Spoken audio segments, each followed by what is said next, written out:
예수 그리스도 이름으로 하나님의 말씀 증거하겠습니다. 우리 같이 하나님의 말씀 고린도후서 1장 7절의 말씀을 같이 보겠습니다. 고린도후서 1장 7절. 고린도후서 1장 7절.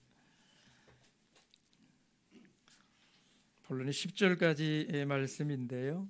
제가 다 못 다룰 것 같아서 7절 말씀만 읽을까 합니다. 우리 같이 읽어보겠습니다. 7절 다 같이 봅니다. 시작.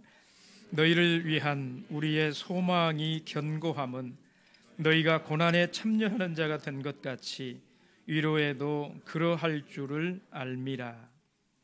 아멘.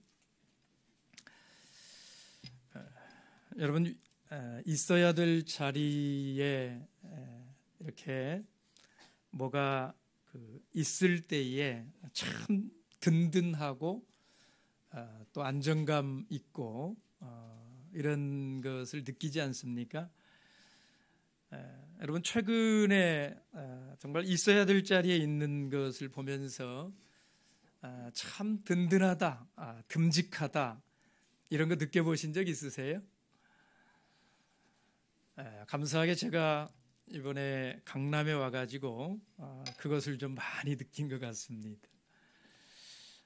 제가 이 팜플렛을 이렇게 보다가요, 왜 이렇게 마음 든든한지 여러분 그거 함께 느끼셨는지 모르겠어요. 제가 이 영혼의 일정표에 이렇게 보니까요, 여기 보니까 찬양 인도자들 명단을 쭉 한번 제가 봤습니다. 사회를 보시는 분 명단도 봤고요, 또 안내를 하시는 분들 명단도 이렇게 쭉 봤는데, 여러분 이 사회 찬양하시는 분들 명단을 한번 쭉 보십시오. 수왕이 수왕이라고 그러면 안 되겠구나, 야.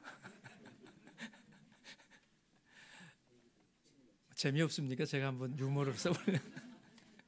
벌써 선생님이 되고 했는데 우리 최형제님, 또 서형제님, 정형제, 또 오늘 찬양 인도한 허민욱 형제님, 또 서형규 형제님, 이정훈 형제님, 한 사람도 같은 사람이 없습니다.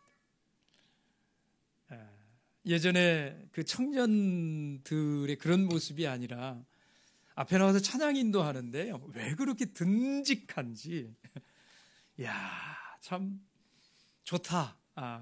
정말 좋다. 자, 이런 생각을 이 명단만 보고도 그런 생각이 들더라고요. 사회를 보시는 분들도 보니까 우리 목사님이 앞뒤로 딱 맡으시고, 그리고 우리 장로님들, 집사님들 이렇게 그 선에서 이렇게 맡으시고, 또 안내도 보니까 장로 집사님들 중심으로 해가지고 이렇게 다 배열이 돼 있는데 참 든든하다.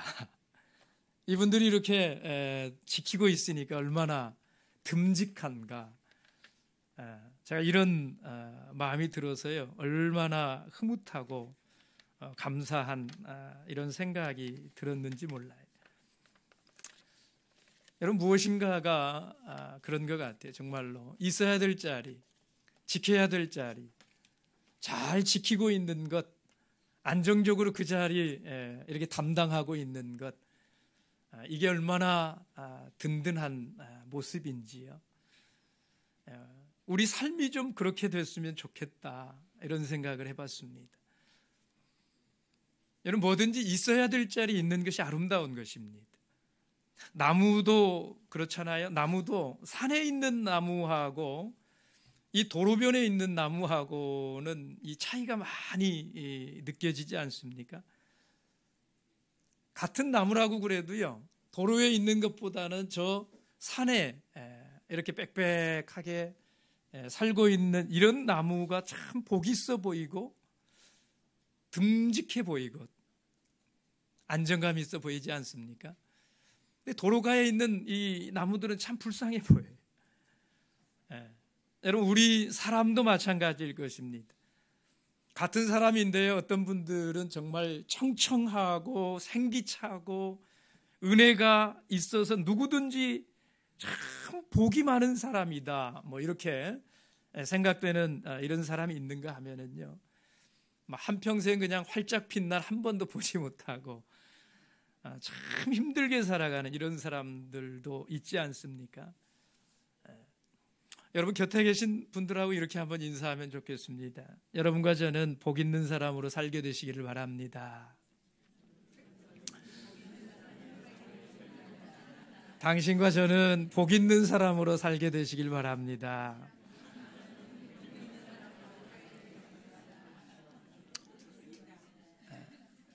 여러분, 나무는 산에 있어야 복된 것이고요, 우리 성도들은 어디 있어야 복될까요? 제가 그 얘기하고 싶어서 이 얘기하는 거예요.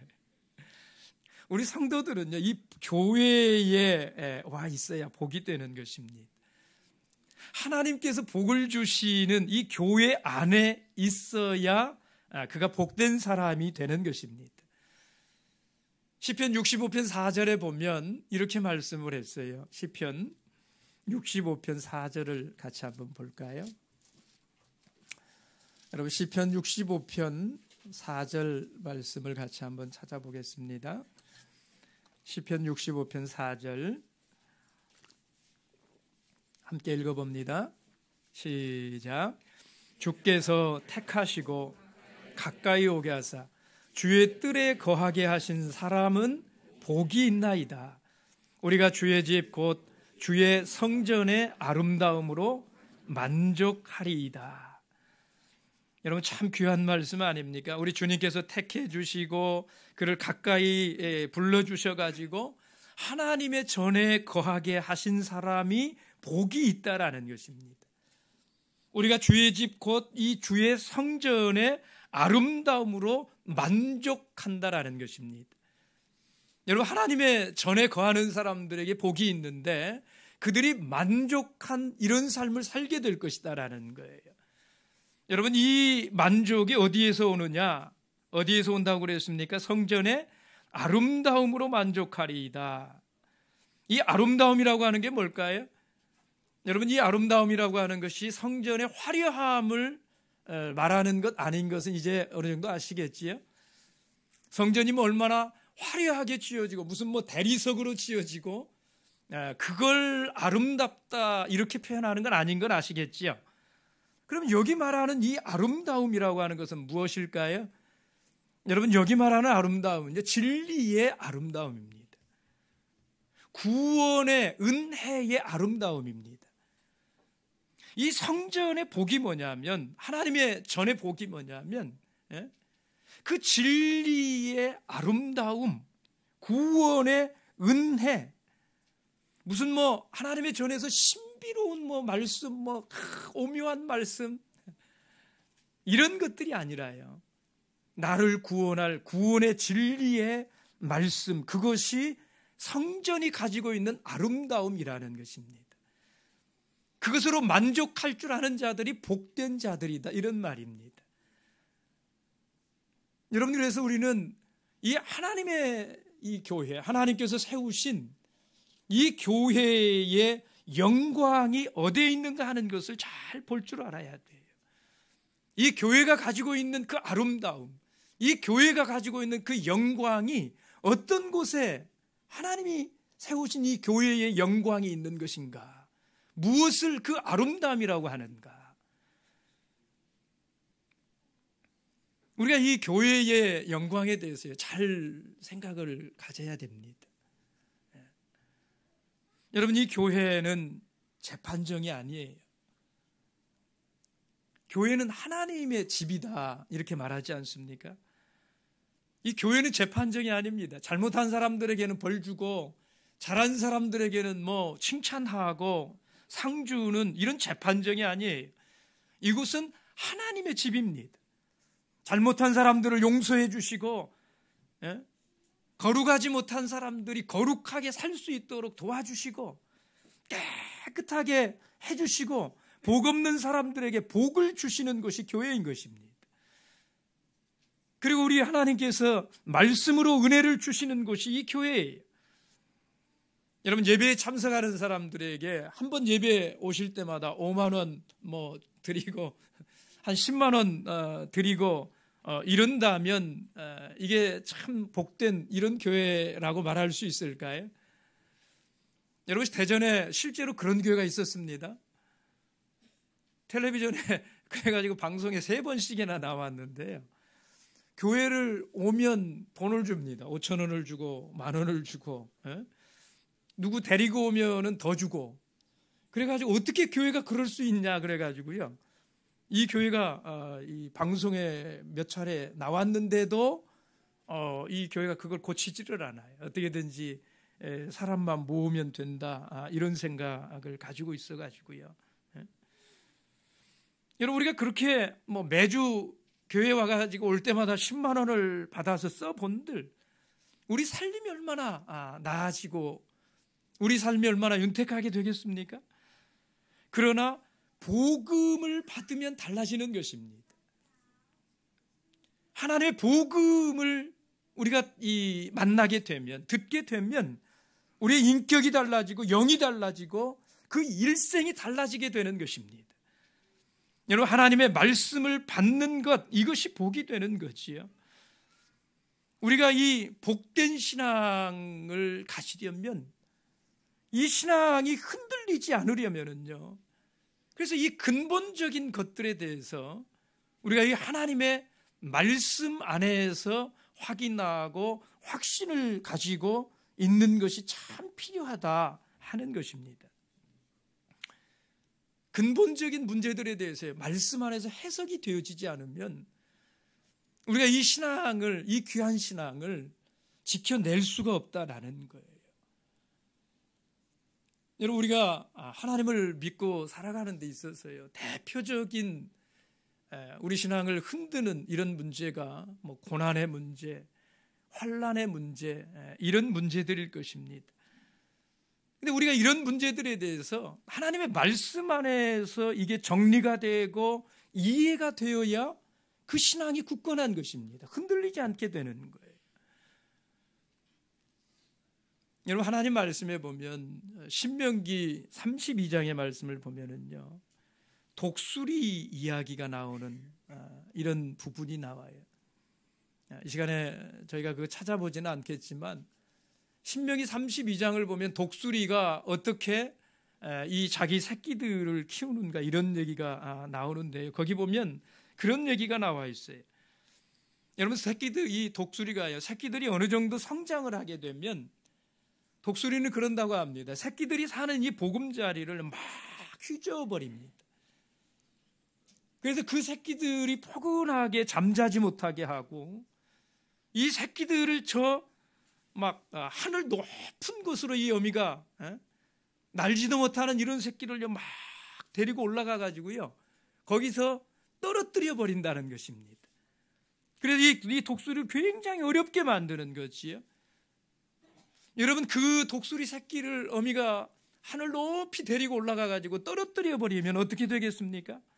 제대로 날지도 못하는 이 새끼 새는요, 어머니 왜 나를 버리십니까?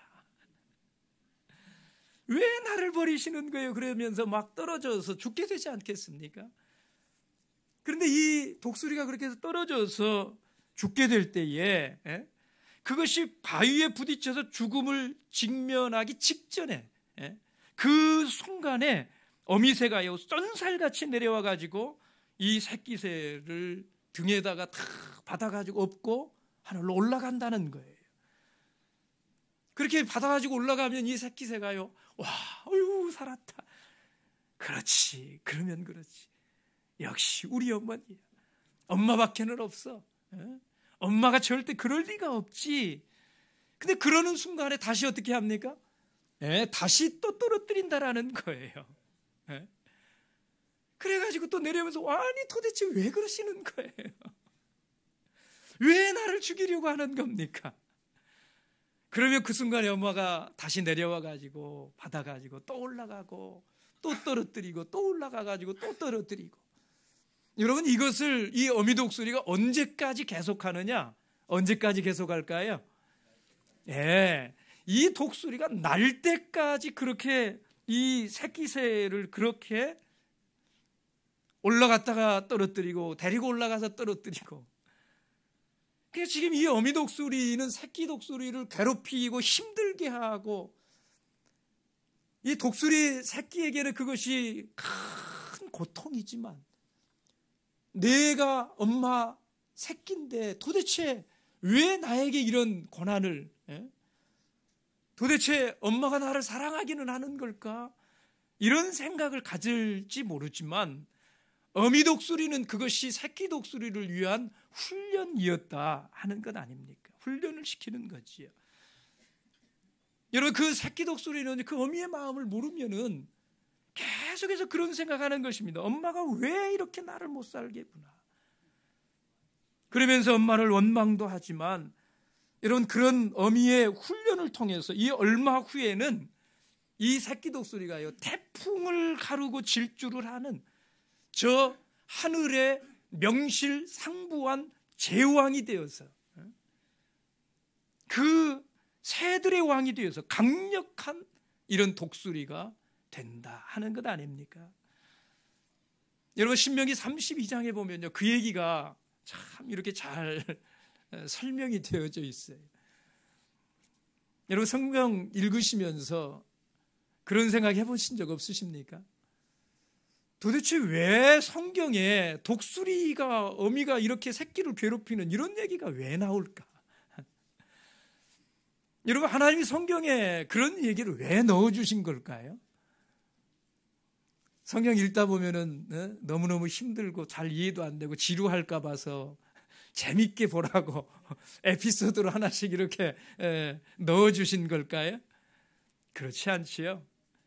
여러분, 그거 다 누구를 위해서 넣어주신 걸까요?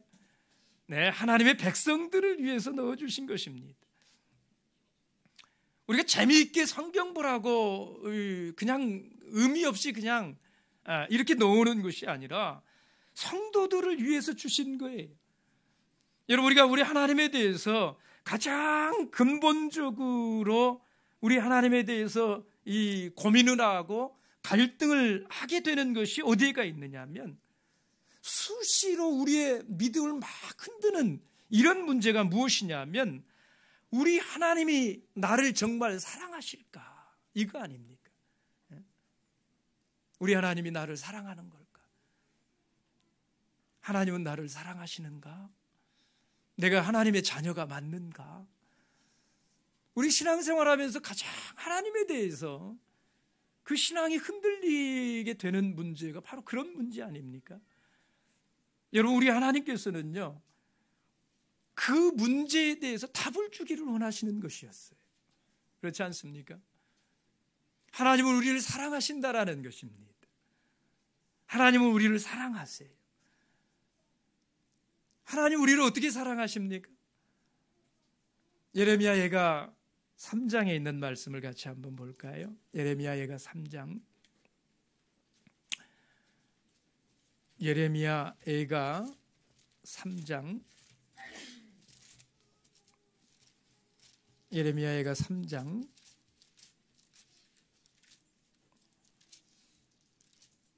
33절 말씀을 같이 읽어보겠습니다. 예레미야 예가 3장 33절.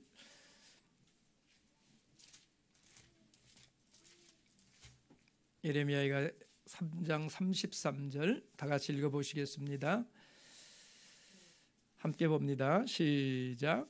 주께서 인생으로 고생하며 근심하게 하심이, 주께서 인생으로 고생하며 근심하게 하심이 뭐라고요? 본심이 아니시로다. 여러분, 그 앞에 33절을 보면 이런 말씀이 있어요. 저가 비록 뭐하게 하시나? 근심케 하시나. 하나님이 우리를 근심하게 하는 이런 일들이 있다 하는 거지요. 근데 그것이 하나님의 본심이에요? 네, 하나님의 본심이 아니라고 말씀을 합니다. 여러분, 하나님의 본심은요, 우리가 고생하고 근심하면서 살아가는 그런 것이 아니래요. 그러면 하나님의 본심은 뭡니까? 우리 하나님의 본심이 뭡니까? 예레미야 29장에 보면 하나님이 본심을 이렇게 밝혀놨어요. 예레미야 29장 11절의 말씀입니다. 예레미야 29장 11절 함께 보겠습니다. 예레미야 29장 11절 다 같이 읽습니다. 시작. 나 여호와가 말하노라. 너희를 향한 나의 생각은 내가 아나니 재앙이 아니라 곧 평안이요 너희 장래에 소망을 주려 하는 생각이라. 하나님이요 직접 이렇게 말했어요. 너희를 향한 나의 생각은 누가 알아요? 내가 안다. 내가. 우리를 향한 하나님의 생각, 하나님의 본심, 너희를 곤곡해 하고 근심케 하고 힘들게 하려고 하는 것, 너희 삶에 그런 일들이 비록 있기는 해. 그렇지만 그게 내 본심은 아니야. 내 본심은 뭔 줄 알아? 내 본심은 내가 안다. 너희를 향한 내 본심은 뭐라고요? 재앙이 아니라 곧 평안이요 너희 장래에 소망을 주려 하는 생각이라. 여러분, 하나님께서는요 여러분과 저에게 은혜와 평안 주시기를 원하신다는 거예요. 복 주시기를 원하신다라는 거예요. 그러나 동시에 우리 하나님께서는 우리가 그저 나약한 하나님의 아들, 딸이 되기를 원하시지 않으신다라는 것입니다. 하나님은 우리가 강한 독수리와 같이 되기를 원하신다는 거예요. 능력 있는, 힘이 있는 이런 하나님의 자녀들이 되기를 원하신다라는 것입니다. 그래서 그 하나님의 본심을 우리가 잘 이해하기 좋도록 하나님이 여러 가지 방면에서 자꾸 말씀해 주시는 거예요. 우리 하나님은요 출애굽기 19장 4절에 하나님께서 이스라엘 백성들에게 이렇게 말했어요. 내가 어떻게 독수리 날개로 너희를 업어 내게로 인도하였음을 너희가 보았느니라. 하나님이 독수리 얘기를 왜 꺼내셨는가 보니까요 다 목적이 있었더라 하는 거예요. 내가 너희를 독수리 날개로 너희를 업어서 내게로 인도하였음을 너희가 보았느니라. 이사야서 40장 31절에도 보니까 오직 여호와를 앙망하는 자는 새 힘을 얻으리니 독수리의 날개치며 올라감 같을 것이요 라고 말씀을 했습니다. 여러분, 우리 하나님께서는 우리를 독수리처럼요 힘있게 전진하고 승리하는 이런 하나님의 사람이 되도록 하시기 위해서 마음 아파하시면서도 때때로 우리 삶 가운데 핍박도 허락하시고 환난도 허락하시고 때때로 우리에게 고난을 주시기도 한다라고 하는 사실, 여러분, 우리가 고난이 닥쳐올 때에 우리 하나님에 대해서 그런 생각을 잊어버리면 안 된다라는 것입니다. 그걸 마음에 기억하고 살아야 된다라는 거예요. 그래서 우리가 참 평안을 원하는데도 불구하고 우리 삶 가운데 불안한 일이 오게 되는 것이고, 형통을 원했는데도 막힘이 오는 것이고, 여러 사람들한테 존경받고 인사받고 이렇게 살기를 원하는데도 불구하고 원치 않는 핍박을 받으면서 살아야 될 때도 있고, 내가 안방에 살기 원하는데 내몰려서 감옥 같은 곳에 들어가기도 하는 이런 경우가 있기도 하지만, 여러분, 거기에도 다 하나님의 뭐가 있어요? 하나님의 뜻이 있다라는 것입니다. 그 안에도 다 하나님의 뜻이 있고 하나님께서 우리를 훈련시키시는 코스라고 하는 것을 깨닫고 그걸 잘 이해하고 견뎌야, 승리해야 한다라는 것입니다. 근데 그런 것들에 대해서 우리가 하나님의 말씀 안에서 이것들이 잘 정리가 되지 않으면 그런 일들을 만날 때에 어떻습니까? 우리 신앙이 사정없이 요동친다라는 거예요. 그래서 우리 신앙이 흔들리지 않으려면요, 이런 우리의 삶의 근본적인 문제들에 대해서 하나님의 말씀 안에서 그것을 해석하고 이해하고 바라볼 줄 아는 이런 것들이 필요하다라는 것입니다. 여러분, 이런 것은 교회에 대해서도 필요한 것일까요? 우리가 교회를 바라볼 때에도 여러분 그런 시각이 필요한 것일까요? 예, 그렇습니다. 우리가 이 교회를 볼 때에도 어떤 시각으로 바라보느냐, 이게 굉장히 중요한 문제예요.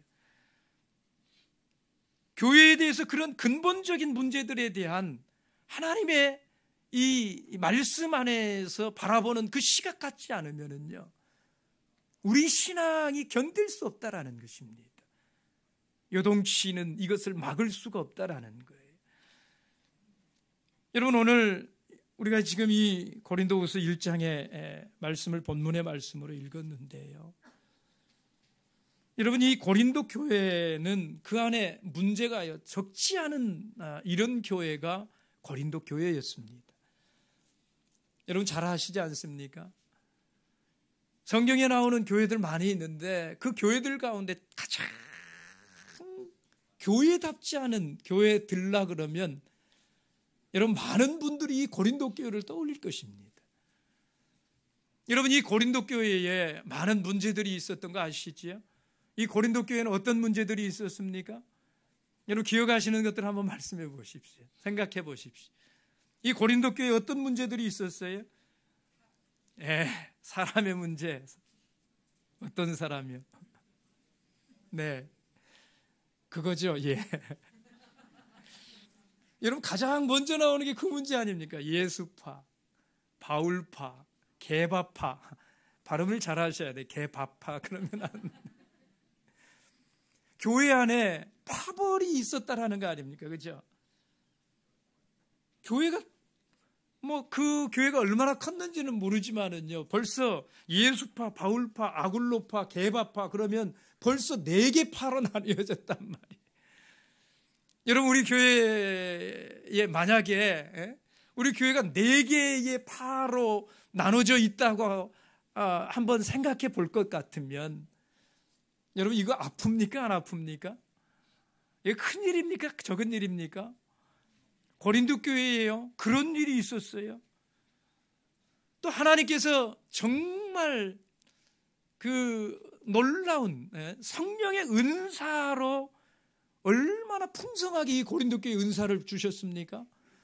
그런데 그런 넘치는 은사에도 불구하고요, 그 은사 때문에 서로 아주 그냥 치열하게 시기와 질투와 내가 제일이다, 내가 받은 은사가 최고다, 네가 받은 은사는 별것도 없다, 이런 것들 때문에 다투느라고 아프지요. 또 이 교회에서 하는 애찬 때에는요, 어떤 일이 있었느냐 하면 부자들은 부자들끼리 먹어, 그리고 가난한 사람들은 가난한 사람들끼리 먹어, 안 끼워줘. 이런 문제 우리 교회에 있다고 할 것 같으면요, 큰일 날 것입니다. 식사를 가지고 차별을 한다, 이게 먹는 문제 가지고 차별하면요 참 가슴 아프지 않습니까? 여러분, 어떤 교인들은요, 믿지 않는 자들도 행치 못할 이런 더러운 죄를 져가지고요, 세상조차도 손가락질을 하는 그런 음란이 이 고린도 교회에 가득하다. 그래서 세상이 손가락질을 하는 이런 시국이 되었다. 고린도전서에 보면 그런 말씀들이 나와 있지 않습니까? 세상에도 없는 그런 죄악들이 교회 안에 팽배했던 교회가 고린도 교회예요. 어디 그것뿐입니까? 이 교회에는 심지어는 어떤 일까지 있었느냐 하면요, 목회자를 목회자로 접대하지를 않습니다. 목회자를 인정을 하지를 않아요. 네가 무슨 목자야. 여러분, 고린도후서 11장에 가서 보시면 그 내용 자세하게 나와 있지요. 바울이 내가 사도다. 고린도 교인들이 바울을 사도로 인정을 하지 않잖아요. 받아주지를 않아요. 그러니까 바울은 또 거기다가 대고요, 내가 사도야. 자기의 사도권에 대해서 얼마나 설명을 막 합니까? 여러분, 이게 참 비참한 일이 아닙니까? 이런 일들이 교회 안에 있었다 이 말이에요. 이런 세상에도 없을 것 같은 그런 문제들이 이 교회 안에 있었다 이 말이에요. 어디 그것뿐입니까? 설상가상으로 교회 외적인 환난까지도 얼마나 많이 있었는지 몰라요. 많은 고난이 이 고린도 교회를 덮친 것입니다. 그러니 여러분, 이 교회의 이 모습이 얼마나 어려운 모습이겠느냐 이 말입니다.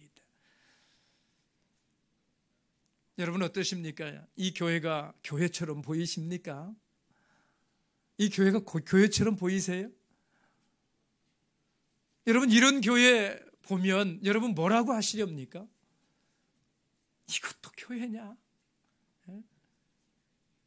이게 어떻게 교회냐?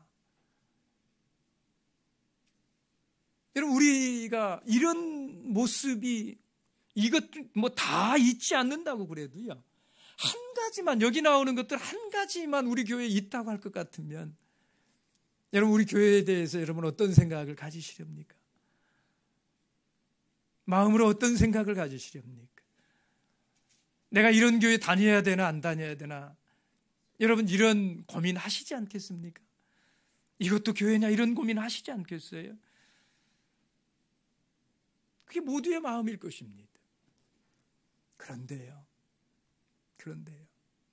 오늘 이 사도 바울은요, 놀랍게도요, 그런 고린도 교회를 보면서, 사도 바울이 그 고린도 교회를 보면서 이렇게 말한다라는 것입니다.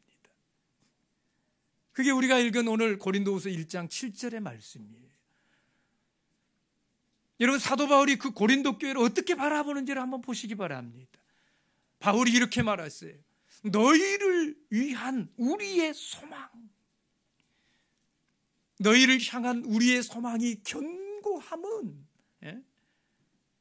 고린도 교회를 바라보는 사도 바울과 다른 사도들의, 제자들의 고린도 교회를 바라보는 그 소망이 견고하다라는 것입니다. 내 소망이 견고하다. 너희를 볼 때 전혀 불안하지 않다. 여러분, 사도 바울이요, 그런 고린도 교회를 보면서 너 어떻게 이런 게 교회냐? 이 고린도 교회가 누구에 의해서 세워진 교회냐면 사도 바울에 의해서 세워진 교회. 사도 바울이 개척한 교회예요. 그렇게 개척한 교회에서 자기를 사도로 인정해 주지를 않는 그런 교회에 대해서요, 사도 바울이요, 너희를 향한 우리의 소망이 견고함은, 너희를 바라보는 이 소망이 견고하다는 거예요. 불안하지 않다는 거예요. 여러분, 저는 이 고린도후서 1장 7절을 보면서요, 참 많은 생각을 했습니다. 도대체 어떻게 오늘 사도 바울이 고린도 교회를 이렇게 볼 수 있었을까 하는 것입니다. 도대체 사도 바울은 어떻게 이런 교회를 보면서 이런 말씀을 할 수 있었을까 하는 것입니다. 너희를 향한 우리의 소망, 내 소망이 견고하다. 너를 바라보는 내 마음이 불안하지 않다.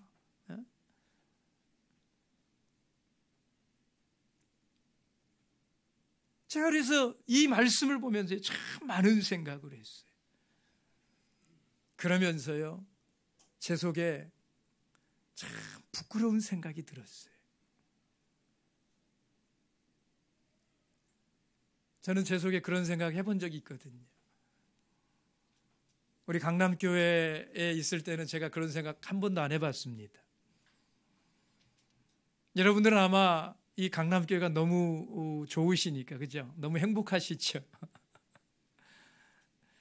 그러니까 여러분들 강남교회에 계시면서 그런 생각 한 번도 안 해보셨을 거예요. 근데 어떤 교회들은요, 전혀 그렇지 않은 교회들도 있지 않습니까? 참여숙교회인데,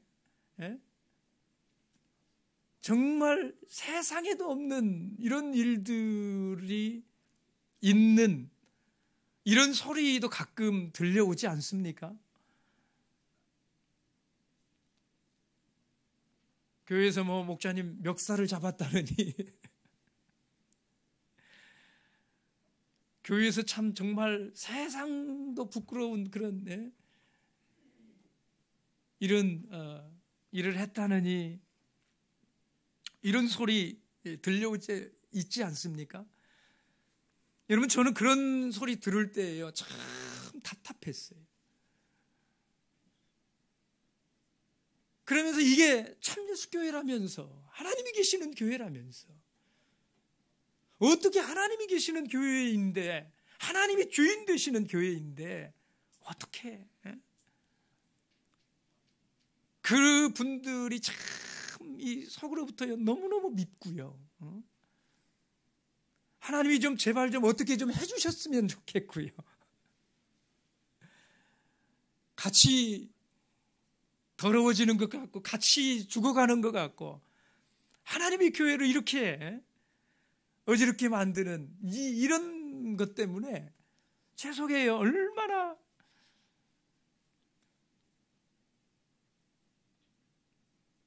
그런데 바울 사도는 안 그렇더라 이 말입니다. 그래서 제가 이 바울 사도를 보면서요, 참 부끄럽다 이런 생각을 했단 말이에요. 정말 부끄럽다. 그러면서 도대체 바울은 왜, 어떻게, 바울은 어떻게 이 고린도 교회를 보면서, 이런 교회를 보면서 이런 말을 할 수 있을까? 이게 바울의 거짓된 그런 마음이 아니지 않습니까? 너희를 향한 내 소망이 견고하다. 너희를 향해서 우리가 소망이 있다. 바울이 어떻게 이런 시각을 가질 수 있었을까? 그러면서 깨닫게 된 것이 뭐냐면요, 바울이 근본적인 문제에 대해서 하나님의 그런 시각을 가지고 있었다라는 거예요.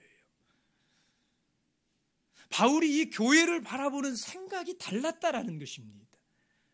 근본적으로 그가 보는 게 달랐다라는 거예요. 바울 사도의 이 교회를 향한, 교회를 바울이 바라볼 때에 이 교회에 대한 근본적인 이해가 있었다라고 하는 것을 제가 알게 됐어요. 제가 한참 이 문제를 놓고 고민하게 될 때요, 제게 이것을 깨닫게 한 말씀이 있었습니다. 이 말씀을 보면서 제가 그 바울의 그 마음을 이해하게 되었고요, 바울이 어떤 시각으로 이걸 바라보게 되었는가를 알게 되었어요. 저는 이 말씀이 굉장히 특별하게 느껴졌는데요, 여러분, 마가복음 14장의 말씀을 같이 한번 보겠습니다. 마가복음 14장.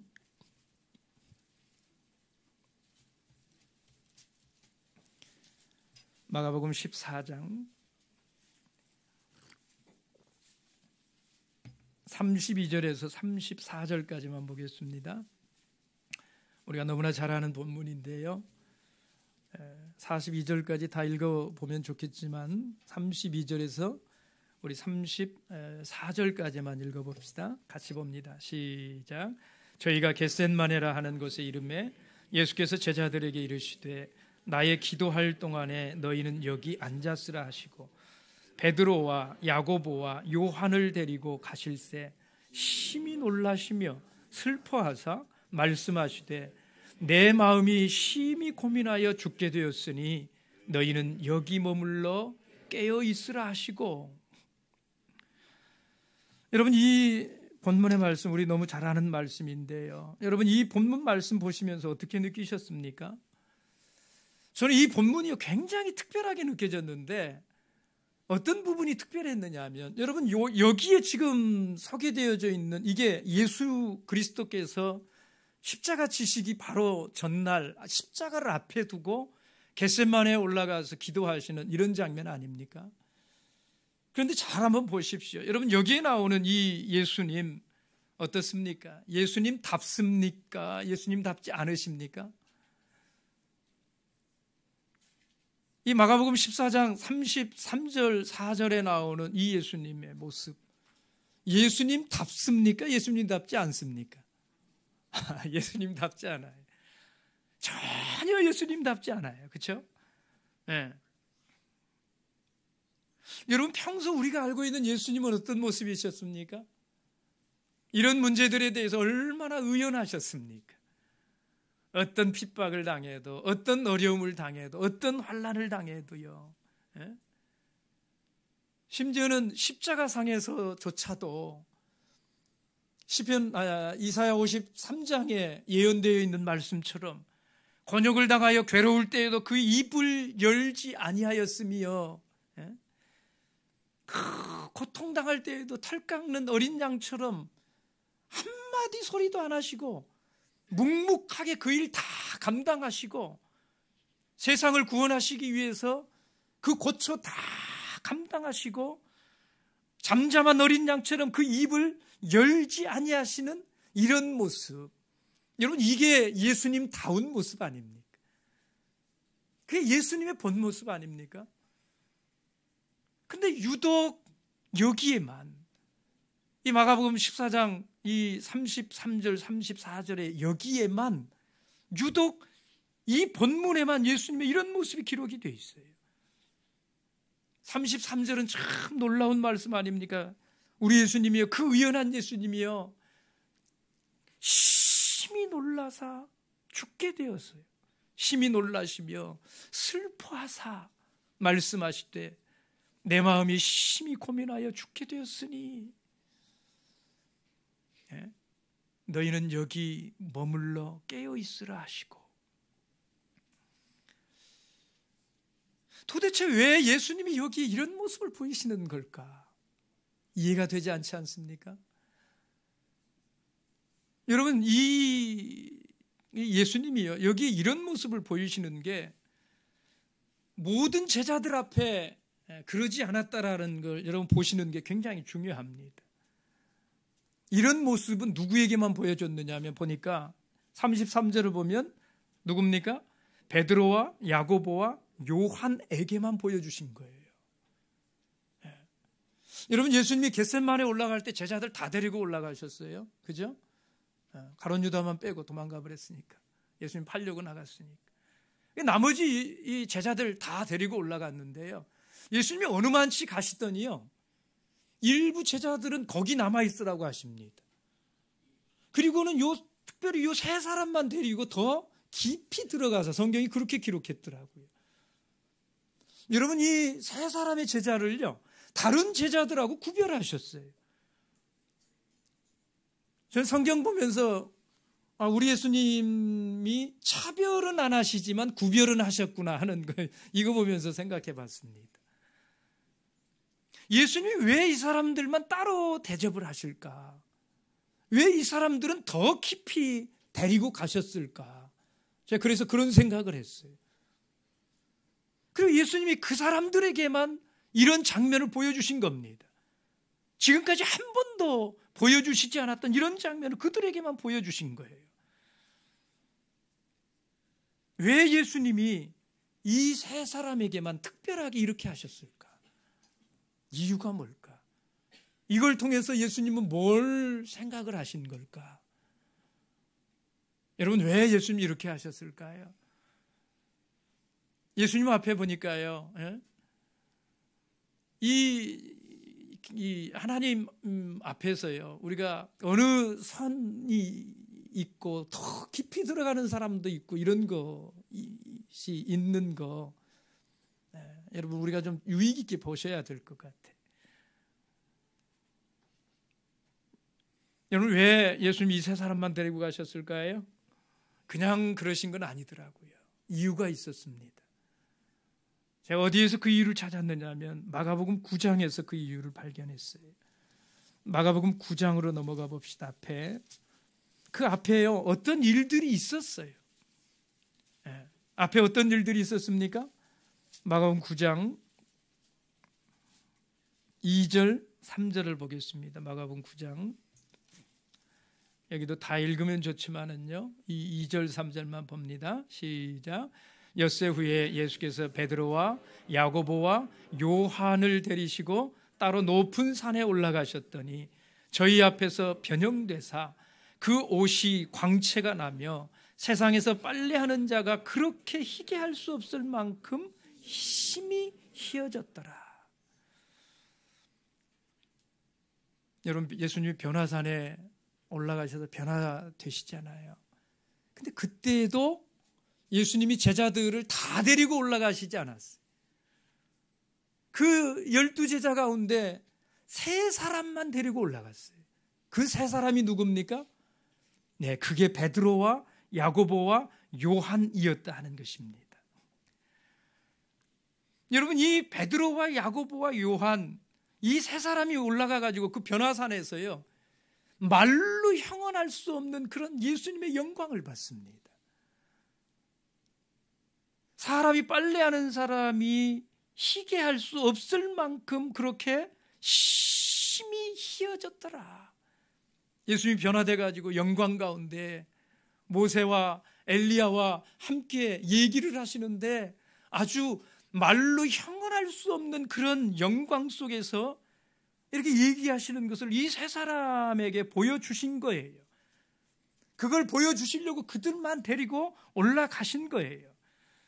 그래가지고 그 장면을 보고 베드로는 매료가 돼버렸지요. 그래가지고 이 베드로가 얼마나 정신이 없었느냐면, 거기서 정신없는 말을 하지 않습니까? 예수님이 그렇게 말해요. 네가 정신없는 말을 한다. 베드로가 뭐라고 말했습니까? 여기가 좁사오니, 여기다 초막셋을 짓고. 예수님이 정신없는 말이라고 꾸짖었는데 그게 틀림없어요. 왜 정신없습니까? 거기다 초막셋만 짓고 살면 자기들은 어디서 살 거예요? 하나는 엘리야를, 하나는 모세를 위하여, 하나는 예수님을 위해서. 예수님이 정신없는 말 하지 말아라 그렇게 말씀하잖아요. 근데 그만큼 베드로가 거기서 매료가 돼버렸단 말이에요. 여러분, 그런 장면을요, 이 3사람만 본 것입니다. 그게 틀림없는 것이 9절에 보면 이렇게 말했어요. 예수님이요, 저희가 산에서 내려올 때에 예수께서 경계하시되 그 3사람에게 특별히 부탁하지요. 인자가 죽은 자 가운데서 살아날 때까지는 본 것을 아무에게도 이르지 말라. 입단속을 시키셨어요. 그리고 그 변화산에서의 그 영광이 인자가 죽은 자 가운데서 살아날 때까지의 어떤 그 일, 죽은 자 가운데서 살아나는 이 일, 그 일과 무슨 연관이 있는 것을 말씀을 하셨어요. 제자들이요, 이때는 알지 못했습니다. 그래서 서로 그것이 무엇일까라고 의논했다라고 말하는 것을 볼 수가 있지 않습니까? 여러분, 이 3명만이 그 영광을 본 것입니다. 변화산에서의 그 영광, 예수 그리스도의 그 영광의 그 모습을 본 사람들이 이 3사람이다 이 말이에요. 여러분, 왜 예수님이 겟세마네에서 이 3사람만 더 깊은 곳으로 따로 데리고 들어가서 예수님이 평소에 보여주지 않던 그 모습을 보여주었느냐? 오늘 이 사람들이 예수님의 그 뭘 봤기 때문에요? 영광을 본 사람들이기 때문에 그렇다 이 말이에요. 예수님의 영광을 본 자들만 예수님이 그런 고난의 자리에 데리고 가셨다라는 거예요. 이유가 뭘까요? 이유가 뭘까요?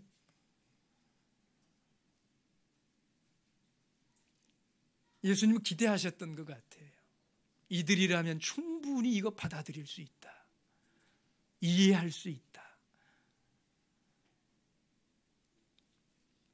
여러분, 로마서 8장 17절 말씀을 보시면은요, 하나님의 이 영광이라고 하는 것에 대해서 이런 말씀을 합니다. 로마서 8장 17절을 보겠습니다. 로마서 8장 17절 함께 읽어봅니다. 시작.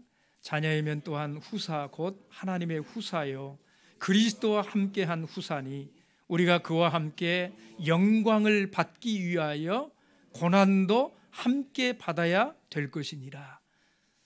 우리가 자녀라면 후사 곧 하나님의 후사예요. 하나님의 나라를 유업으로 이을 사람들이요 그리스도와 함께 하나님의 나라에 가게 될 이런 자들 아니냐 이 말이지요. 근데 그런 자들에게 이렇게 말했어요. 만약 우리가 그렇다면 우리가 그와 함께 영광을 받기 위해서 뭘 더 받아야 된다고요? 고난도 함께 받아야 될 것을 알아야 된다라는 거예요. 여러분, 하나님의 그 나라의 영광이 뭘 통해서 이루어진다라는 것입니까? 네, 고난을 통과해야 그 영광이 이루어진다라는 거예요. 여러분, 참된 제자들이라면 우리가 하나님의 영광을 사모하고 하나님의 영광을 보기를 원하고 이런 모습 있어야 되지 않습니까? 여러분, 그 하나님의 참된 제자들은 다른 사람은 보지 못하는 그 영광을 볼 줄 알아야 된다라는 거예요. 그 영광이, 하나님의 영광이 어디에 들어있는가? 우리에게 다가오는 그 고난이 그냥 고난으로만 오는 것이 아니라 그 고난 가운데 하나님의 영광이 있다라고 하는 것을 볼 줄 알아야 그가 참된 제자가 될 수 있다라는 것입니다. 여러분, 오늘 변화산의 그 영광을 본 그 세 제자만 왜 겟셋마네의 그 깊은 곳에 데려가신 것일까? 여러분, 예수님에게 있는 그 영광을 본 자들이기 때문에 지금 외적인 그 예수 그리스도의 그 모습, 이걸 보면서 약해지지 않을 것이다라고 하는 것을 예수님이 생각한 것입니다. 여러분, 이 제자들이 정말로 생각이 있는 자들이라고 할 것 같으면 변화산의 그 영광된 그 모습이 오늘 이 자기들 눈앞에서 지금 심히 고민하며 슬퍼하며 고통받으시는 이런 고통을 통해서 그 예수 그리스도의 영광이 드러나게 되어야 된다라고 하는 것을 이 제자들이 생각할 수 있었어야 된다, 이 말입니다. 그런데 애석하게도 이 제자들이요, 그것을 보지 못한 것입니다. 애석하게도 이 제자들이 그것을 연결을 짓지를 못했어요. 변화산의 영광은 겟셋마네를 통해서 이루어져야 된다라고 하는 것을 보지를 못한 것입니다. 여러분, 그것을 보지 못하면 큰일입니다. 그걸 보지 못하면 어떤 일이 일어날까요? 그것을 보지 못하면 겟셋마네의 고난을 보는 것이요, 너무나 괴로운 일이 되고 마는 것입니다. 그 겟셋마네의 고난 속에 변화산의 그 영광의 예수 그리스도가 있는 것을 보아야 그 겟셋마네의 고난이 반드시 필요한 것이고 저것이 있어야 그 영광이 이룰 수 있다라고 하는 것을 보게 되는 것인데, 그 영광을 보지 못하니까요, 이 겟셋마네의 고난이 너무나 괴로운 일이다, 이 말이에요. 여러분, 마가복음 14장 37절의 말씀을 보십시오. 마가복음 14장 37절 읽어보겠습니다. 37절 같이 읽어봅니다. 시작. 돌아오사 제자들의 자는 것을 보시고 베드로에게 말씀하시되 시몬아, 자느냐? 네가 한시 동안도 깨어 있을 수 없더냐? 여러분, 이 겟셋마네에서 이 일이 3번 있었던 거 아시지요? 특별히 베드로와 요한과 야고보 데리고 가서 부탁했어요. 깨어 있어 기도해라. 근데 와서 보니까 자고 있고, 깨워가지고 기도해라. 시험에 들지 않도록 기도해라. 그러면 또 와가지고 보면 또 자고 있고. 여러분, 이 제자들이 왜 이렇게 한시 동안도 깨어있지 못하고 자게 되었을까요? 왜 이 제자들이 이렇게 잠들게 되었을까요? 체력이 너무 약해서 그랬을까요? 피곤해서 그랬을까요? 아니요, 그럴 것 같지는 않아요. 지금 예수님도 이 일을 감당하고 계시는데 이 제자들이 그 일을 감당하지 못할 정도로 예수님보다 체력이 안 좋다, 여러분, 이렇게 말할 수 있을까요? 네, 그렇게 말할 수 없는 것입니다. 그런데 왜 이 제자들은 이 일을 감당하지 못했느냐, 이 말입니다. 이 제자들이 체력 때문에 그런 것이 아니라고 할 것 같으면 여러분, 여기에는 다른 이유가 있는 거예요. 그 다른 이유가 뭘까요? 누가복음에 보면 그걸 알 수 있어요. 누가복음 22장을 보겠습니다. 누가복음 22장. 누가복음 22장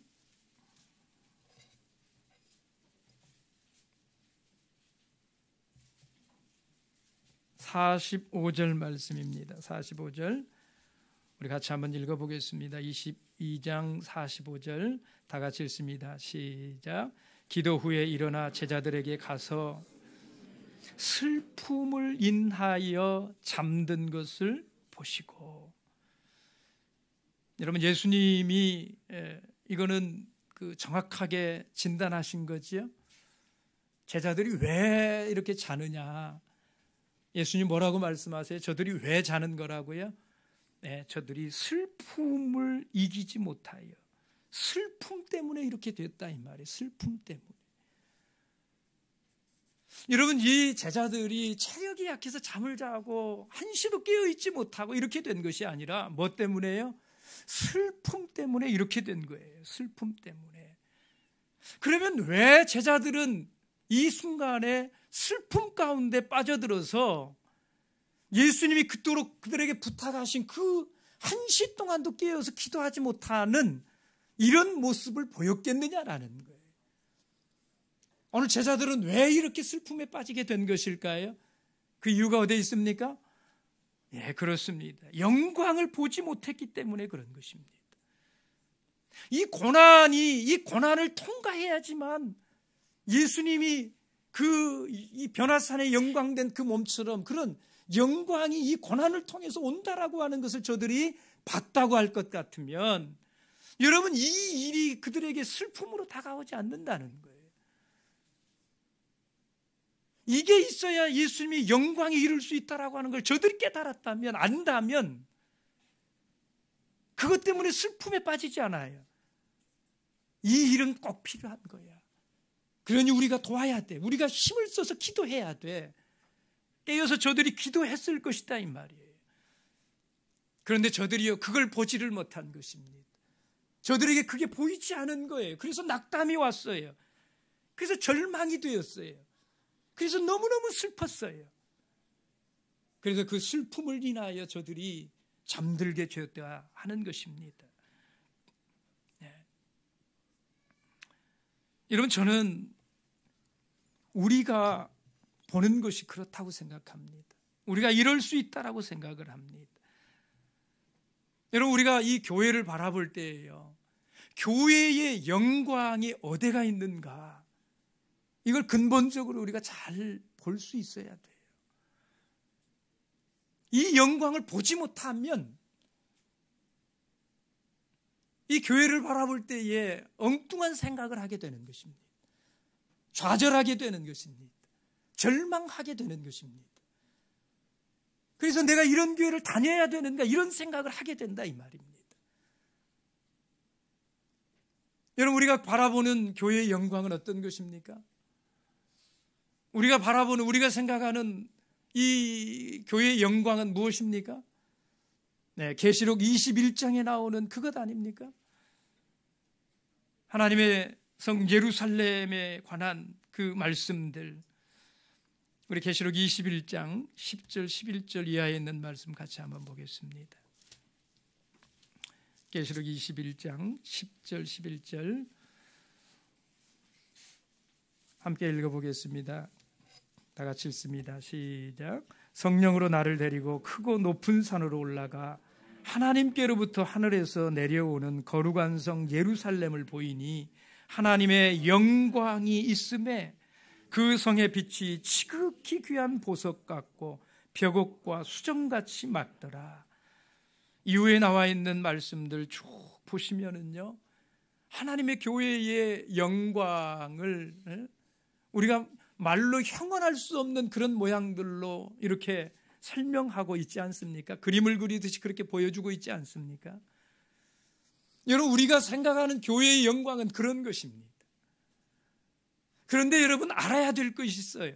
보아야 될 것이 있어요. 그런 영광은 그냥 주어지는 것이 아니라 이런 영광이 어떻게 교회에 발현되는가? 여러분, 이 계시록 21장에 나오는 이 교회의 영광은요, 그냥 단숨에 이렇게 나오는 것이 아니라 계시록 안에서 보면은요, 계시록 6장을 거쳐야 이런 교회의 영광에 이르게 된다라는 것이에요. 여러분, 계시록 6장에는 어떤 내용이 나와 있습니까? 일곱 인이 시작되는 것이 계시록 6장의 말씀이에요. 여러분 아시는 것처럼 첫째 인은 참예수교회의 출현을 말씀하는 거지요. 그리고 계속해서 둘째 인, 셋째 인, 넷째 인을 떼는데 이 인들이 다 이 마지막 때에 하나님의 교회 안에서 이루어질 일들이라는 거 여러분 아시지요? 근데 그 일들이 어떤 일들이냐면 참 참혹한 일들이다 이 말이에요. 교회 안에 말씀이 떠나가고 교회 안에 능력이 사라져버리고 온갖 더러운 것들이 교회 안에 들어와가지고 교회를 짓밟아버리고, 그래서 이 교회가 마치 죽은 자와 같이 되어져 가고 그 일로 인해서 수많은 사람들이 죽어나가고 떨어져 나가고, 이런 모습들이 계시록 6장에 기록되어져 있는데요. 여러분, 그런데 그런 과정을 통해서 9절에 이르게 되면 다섯 번째 인을 떼는 이런 말씀이 나오는데요. 거기를 한번 보십시오. 우리 계시록 6장 9절 같이 보겠습니다. 계시록 6장 9절 다 같이 읽어보겠습니다. 6장 9절 10절까지 봅니다.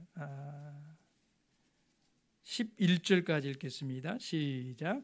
다섯째 인을 떼실 때에 내가 보니 하나님의 말씀과 저희의 가진 증거를 인하여 죽임을 당한 영혼들이 제단 아래에 있어 큰 소리로 불러 가로되 거룩하고 참되신 대주제여, 땅에 거하는 자들을 심판하여 우리 피를 신원하여 주지 아니하시기를 어느 때까지 하시라네까 하니, 각각 저희에게 흰 두루마리를 주시며 가라사대 아직 잠시 동안 쉬되 저희 동무 종들과 형제들도 자기처럼 죽임을 받아 그 수가 차기까지 하라 하시더라. 여러분 9절 10절을 보면 이때의 이 교회 가운데 있는 이 환란이 얼마나 극심한 환란인지 여러분 보실 수 있을 거예요. 그 자들이 이렇게 외쳤어요. 땅에 거하는 자들을 심판하여 우리 피를 신원하여 주지 아니하시기를 도대체 언제까지 하나님 참으시렵니까? 어떻게 이런 일들이 있는 것을 그냥 두고 보신단 말입니까? 이런 말 아닙니까? 그렇죠? 예.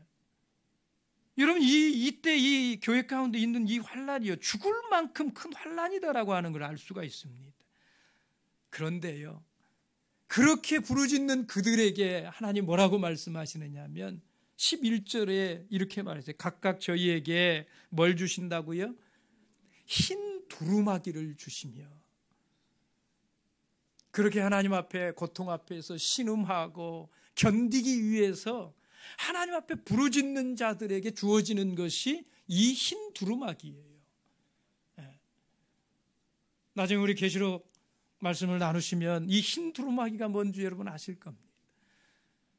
여러분 7장 13절 14절에 보시면 장로 중에 하나가 응답하여 내게 이르되 이 흰옷 입은 자들이 누구며 또 어디서 왔느냐?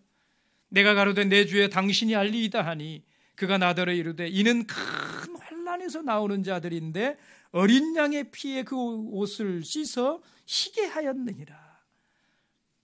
여러분 이 자들이 바로 계시록 6장 9절 이 11절에 흰 두루마기를 받은 이 사람들입니다.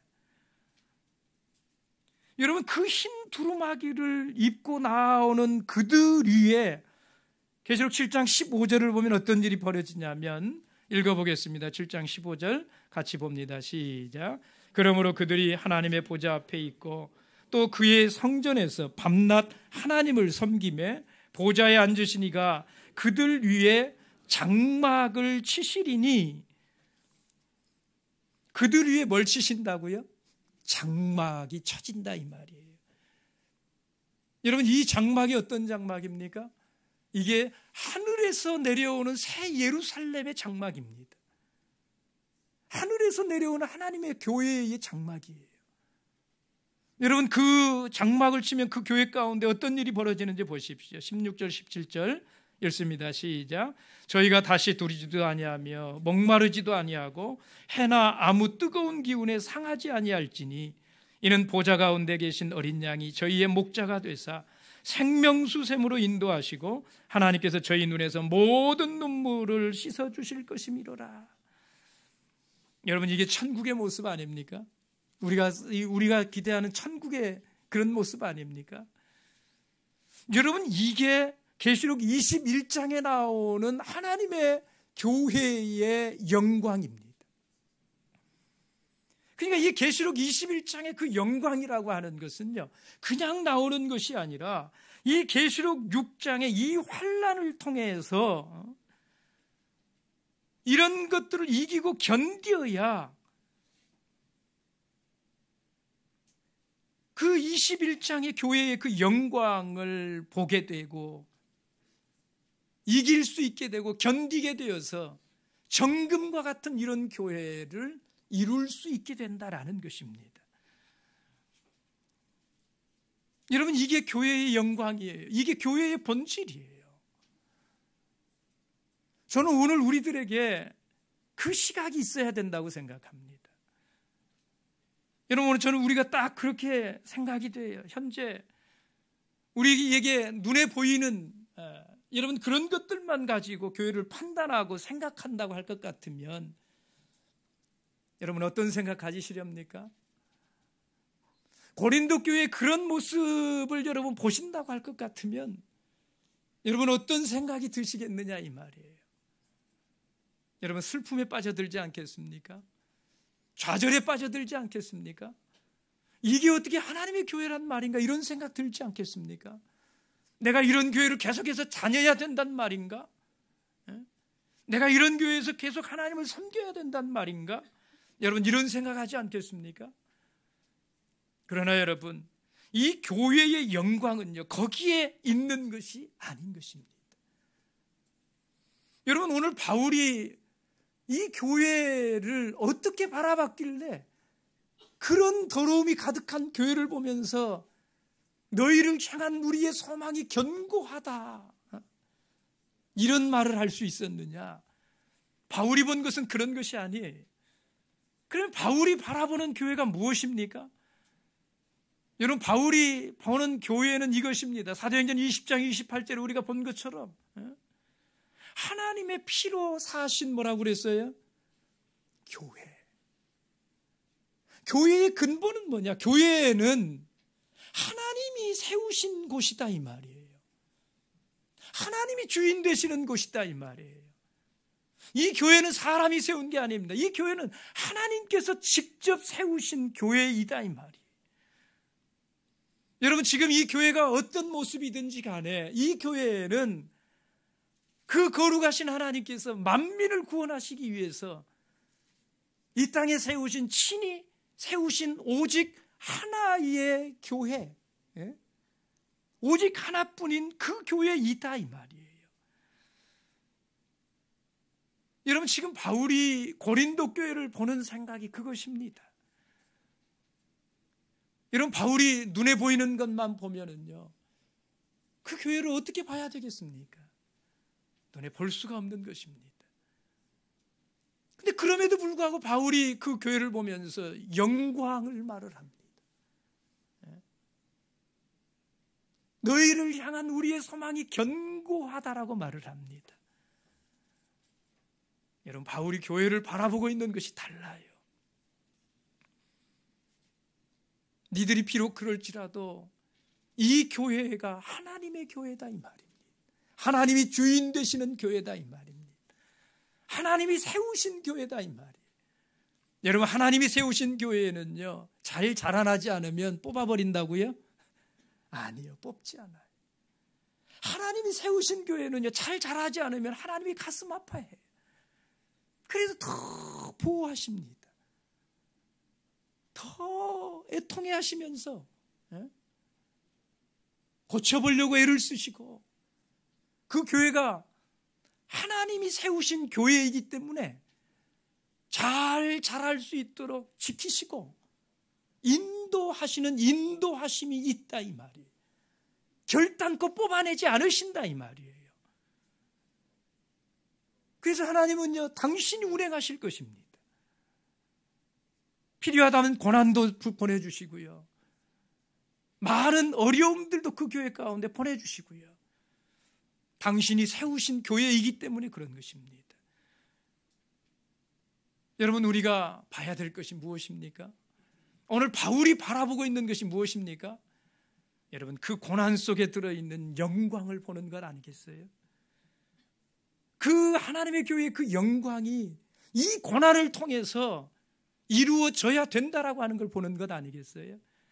그래서 지금 내 눈앞에 있는 교회에는, 고린도 교회는 형편없기 그지없지만, 그러나 이것이 하나님이 세우신 교회이기 때문에 틀림없이 하나님의 영광 가운데 이르게 될 것이다라고 하는 것을 바울이 보는 것 아니겠어요? 여러분, 히브리 12장의 22절 23절의 말씀 우리가 읽었는데요, 너희가 이른 곳은, 여러분, 우리가 이른 그곳의 현실은 어떻습니까? 메마른 땅이고, 메말라 터져가지고 먼지가 풀썩거리고, 보기에 아름다운 것은 아무것도 나 있지 않고, 메마른 숲만 가득한 것 같고, 이런 모습이지요. 그런데 바울은 보십시오, 히브리 기자는 보십시오, 그 안에서 그걸 보는 게 아니라 뭘 보고 있습니까? 하늘로부터 내려오는 하늘의 예루살렘을 본다 이 말입니다.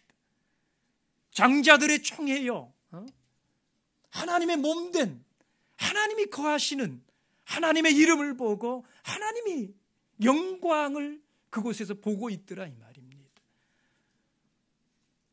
여러분, 오늘 바울이 교회를 보는 것이 그것입니다. 저는 오늘 우리가 우리의 교회를 바라볼 때에 그 시각 가질 수 있어야 된다, 이렇게 생각을 합니다. 여러분, 이 교회 가운데요, 숫자도 별로 안 되고 별것도 없는 그 사람들이 모여가지고, 얼마 되지도 않는 그 사람들이 모여가지고 그 속에 있어서는 안 될 일 같은 이런 일들은 얼마나 많고, 여러분, 그런 것들이 일어난다고 해도요, 그것은 우리의 부족함이에요. 그것은 우리의 연약함이에요. 여러분, 그것 때문에 이 교회의 영광을 부인해서는 안 된다 이 말입니다. 하나님이 이 교회를 버리실 것이다라고 보시면 안 된다 이 말입니다. 우리 하나님이 그러려고 이 땅에 교회를 세우신 것이 아니기 때문에 그렇습니다. 하나님은 그럼에도 불구하고요, 반드시 이 교회를 이끌어 가신다 이 말입니다. 그 하나님의 영광, 이곳이 하나님의 이름을 두시려고 하나님이 택하신 곳이고, 여기에 하나님이 거하시는 하나님의 집이라고 하는, 여러분, 이 영광을 볼 수 있어야 됩니다. 마지막 때에 이 영광 우리가 보지 못하면은요, 우리는 하나님을 믿는 신앙생활 참 힘들게 될 것입니다. 날마다 상처밖에는 없을 거예요. 괴통밖에는 없을 거예요. 슬퍼하며 탄식하며 좌절하고 낭망하고, 그래서 결국은 이런 곳에 내가 있어야 되는가를 고민하게 되고, 그래서 버리고 떠나가게 되고, 하나님의 영광을 보지 못하면 우리에게 그런 일이 있을 거예요. 사랑하는 성도 여러분, 여러분 교회를 어떻게 바라보십니까? 여러분, 내게 보이는 것이 중요한 게 아닙니다. 이 교회를 하나님이 어떻게 보시는가? 성경은 이 교회를 뭐라고 말씀하고 있는가? 이 영광이 어디에 있는가? 그 영광을 보실 수 있게 되기를 바랍니다. 그래서 바울이 그런 것처럼 우리도 그렇게 고백할 수 있었으면 좋겠어요. 견고함, 이것이 너희를 향한 우리의 소망이다. 이 교회는 그렇게 돼간다. 이 교회는 하나님의 영광이 가득 넘치게 되는 이런 교회가 될 것이다. 이것은 하나님이 친히 세우신, 이 땅의 세상 만민을 구원하기 위해서 세우신 유일한 교회이니까. 묵도하시고 말씀을 마치겠습니다.